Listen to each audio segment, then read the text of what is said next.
علم و ادب کے متعلق سرکار غوث پاک رضی اللہ تعالیٰ عنہ کیا فرماتے ہیں؟ سماعت فرمائیں۔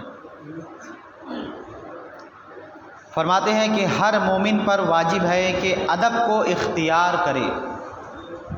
اور بیان فرماتے ہیں کہ مراد مصطفیٰ امیر المؤمنین حضرت عمر فاروق اعظم رضی اللہ تعالی عنہ نے فرمایا، پہلے با ادب ہو جاؤ پھر علم حاصل کرو۔ اسی طریقے سے ابو عبداللہ بلخی رضی اللہ تعالیٰ عنہ فرماتے ہیں کہ ادب پہلے علم بعد میں۔ حضرت عبداللہ ابن مبارک فرماتے ہیں کہ جب مجھ سے بیان کیا جاتا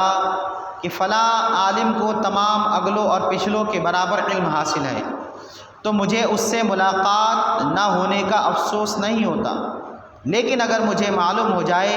کہ فلاں شخص کو ادب نفس حاصل ہے تو مجھے اس سے ملنے کی آرزو ہوتی اور ملاقات نہ ہونے کا افسوس۔ یعنی عالم ہو لیکن ادب نہ ہو تو بھی فرماتے ہیں کہ اس کا علم کوئی کام کا نہیں، اور ادب ہو بعد میں علم ہو، پہلے ادب و بعد میں علم ہو، تو یہ آدمی وہ آدمی کام کا ہے جس میں ادب زیادہ ہو بمقابل علم تھی۔ حضور غوث پاک رضی اللہ تعالیٰ عنہ فرماتے ہیں کہ محبوب خدا صلی اللہ تعالیٰ علیہ وسلم نے فرمایا کہ ایسے عالم کی صحبت میں بیٹھو جو 5 چیزوں کو چھڑا کر 5 چیزوں کی ترغیب دیتا ہو، 5 چیزیں چھڑاتا ہو اور 5 چیزیں کرنے کی ترغیب دیتا ہو۔ نمبر 1، دنیا کی رغبت سے نکال کر عبادت کی ترغیب دیتا ہو۔ جو عالم دنیا کی محبت نکالتا ہو، دنیا کی رغبت نکالتا ہو اور عبادت کی طرف راغب کرتا ہو، تو فرماتے ہیں غوث پاک کہ ایسے عالم کی صحبت میں بیٹھا کرو۔ دوسرا، ریا یعنی دکھاوے سے نکال کر، ریاکاری کی بات، دکھاوے کی عبادت ہے، کوئی بھی عمل دکھاوے کے لیے، تو اس سے نکال کر اخلاص کی تعلیم دیتا ہو کہ تم اپنے اندر خلوص پیدا کرو، للہیت پیدا کرو، تکبر، یہ اپنے اندر سے ریا کو نکال دو، تو اس کی صحبت میں بیٹھا کرو۔ تیسرا فرماتے ہیں تکبر و گھمنڈ سے چھڑا کر تواضع و انکساری کی ترغیب دے، یعنی ایسے شخص کی مجلس میں بیٹھو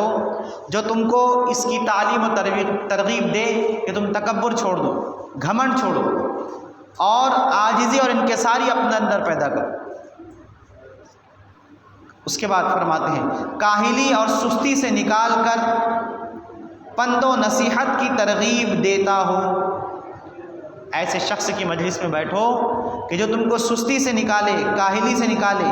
اور نکال کر تمہیں نصیحت کرنے کی ترغیب کرے، خود بھی تم کو نصیحت کرے، تم اس سے عمل کرو، اور تم کو یہ تعلیم دے کہ تم لوگوں کو نصیحت کر سکو۔ آگے فرماتے ہیں جہالت سے نکال کر علم کی ترغیب دے۔ ایسے شخص کی مجلس میں بیٹھو جو تمہارے اندر سے جہالت کو نکالے، تمہارے اندر علم داخل کرے۔ ایسے کی مجلس میں بیٹھو جہاں پر تمہیں کچھ سیکھنے ملے، دینی لحاظ سے تمہیں کچھ سیکھنے ملے، کچھ مسائل سیکھنے ملے، آپ کی کچھ ضروری چیزیں ہیں وہ سیکھنے ملے، حدیثیں سیکھنے ملے، قرآن کا علم سیکھنے ملے، ایسے شخص کی مجلس میں بیٹھے۔ کون کہہ رہا ہے؟ سرکار غوث پاک رضی اللہ تعالی عنہ فرماتے ہیں۔ آگے یہ ہو گیا علم کی فضیلت، عالم کی فضیلت اور عالم دین کی صحبت میں بیٹھنے کے متعلق۔ اب آگے غوث پاک رضی اللہ تعالیٰ عنہ کا نام خود ایک وظیفہ ہے، غوث پاک کا نام خود ایک وظیفہ ہے۔ یا شیخ عبد القادر جیلانی شیعاً للہ، یا شیخ عبد القادر جیلانی شیعاً للہ، یہ ایک وظیفہ ہے۔ مقصد کو حاصل کرنے اور دشمنوں پر کامیابی کے لیے بہت کامیاب وظیفہ ہے۔ علماء و صوفیہ نے لکھا ہے کہ کسی بھی مقصد کی تکمیل کے لیے، یعنی کسی بھی مقصد کو پورا کرنے کے لیے، چاہے وہ دین کا ہو یا دنیاوی ہو، یعنی جائز مقاصد کی تکمیل کے لیے رات کو سوتے وقت 1000 مرتبہ ہاتھ کے داہنے پڑھ کر، داہنے ہاتھ پر، سیدھے ہاتھ پر دم کر کے زیر گلا، یعنی یہاں پر رکھ کر کے داہنے کروٹ پر سو جائے، ہر حاجت و مراد پوری ہوگی یا خواب میں اس کا حل،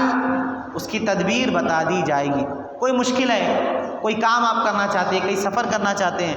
آپ کا مسئلہ حل نہیں ہو رہا، آپ کو اس کا کوئی راستہ نہیں مل رہا، کیا کرے، کوئی سبب سمجھ میں نہیں آ رہا، تو فرماتے ہیں کہ یہ جو وظیفہ ہے